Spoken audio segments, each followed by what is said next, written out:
മൂന്നാറിനെ വീണ്ടും വിറപ്പിക്കുകയാണ് പടയപ്പ. മൂന്നാർ നയമക്കാട് എസ്റ്റേറ്റ് വഴിയിലൂടെ സിമന്റ് കയറ്റി വന്ന ലോറി പടയപ്പ തടഞ്ഞു. രാവിലെ 8:30യോടെയാണ് ഈ സംഭവം ഉണ്ടായത്. ജെയിനസ് രാജു ആണ് വിവരങ്ങളുമായി ചേർന്നത്. അതിനു മുൻപ് നമുക്ക് ആ ദൃശ്യങ്ങളൊന്ന് കാണാം.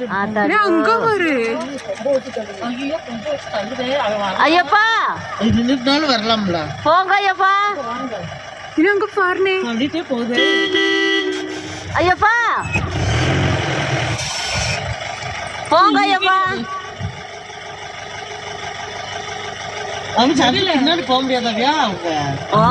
லோடு வண்டி போக முடியாதுல்ல. ஐயோ ஐயப்பா ஹாஸ்பிடல் நிக்குது பாரு. சாமி போங்க ஐயப்பா.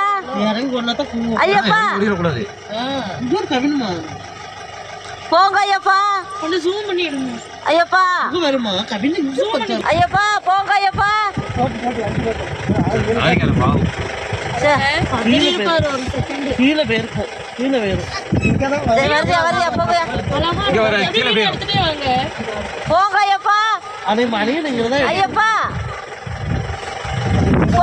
ജെയിനസ് രാജുവിന്റെ വിവരങ്ങളുമായി. ജെയിൻ, ഇവർക്ക് മൂന്നാറിലെ ജനങ്ങൾക്ക് ശീലമായിട്ടുണ്ട് എപ്പോൾ എവിടെ നിന്ന് വേണമെങ്കിലും പടയപ്പ വരാം. പക്ഷെ എത്ര ശീലമായിട്ടുണ്ട്, എത്ര തവണ കണ്ടിട്ടുള്ളതാണെങ്കിലും ഒരു ഭയം ഉണ്ടാകും, ഒരു ഭീതി ഉണ്ടാകും.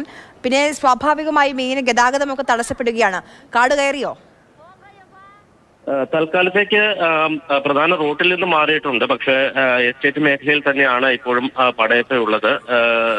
ആര്യ സൂചിപ്പിച്ചതുപോലെ തന്നെ ഏത് സമയത്തും മൂന്നാറുകാരുടെ മുന്നിൽ എത്താവുന്ന ഒരു കാട്ടാനയാണ് പടയപ്പ. അവർക്ക് സുപരിചിതമാണ്. പിന്നെ പടയപ്പ നടക്കുന്ന വഴികൾ, അതിന്റെ ആനത്താറ് ഉൾപ്പെടെ ആളുകൾക്ക് വളരെ വ്യക്തമായി തന്നെ അറിയാം. ഇന്ന് കഴിഞ്ഞ 2 ദിവസമായി തെന്മല, ഗുണ്ടുമല മേഖലയിലാണ് പടയപ്പ ഉള്ളത്. ഇന്ന് രാവിലെ 9-ാം മൈൽ ഭാഗത്തെത്തിയിരുന്നു. അതിനുശേഷം രാവിലെ 8:30യോടെയാണ് ഈ നയമക്കാടിന് സമീപത്തുമുള്ള ഈ റോട്ടിലേക്ക് പടയപ്പ ഇറങ്ങുന്നത്. ഈ സമയത്ത് സിമന്റ് കയറ്റിയ ഒരു ലോറിയാണ് വന്നത്. ആ ലോറി മുന്നോട്ട് പോകാൻ അനുവദിച്ചില്ല. അതോടൊപ്പം തന്നെ ഏതാണ്ട് 1 മണിക്കൂറോളം ആ റൂട്ടിൽ നിന്ന് മാറാതെ അവിടെ തന്നെ നിലയുറപ്പിക്കുകയായിരുന്നു. പിന്നീട് ആളുകളൊക്കെ ബഹളം വെച്ചതിന് ശേഷം മാത്രമാണ് പടയപ്പ ആ റൂട്ടിൽ നിന്ന് മാറി ആ വാഹനങ്ങൾക്ക് മുന്നോട്ട് പോകാനുള്ള അവസരമുണ്ടായത്. ശരി ജെയിൻ.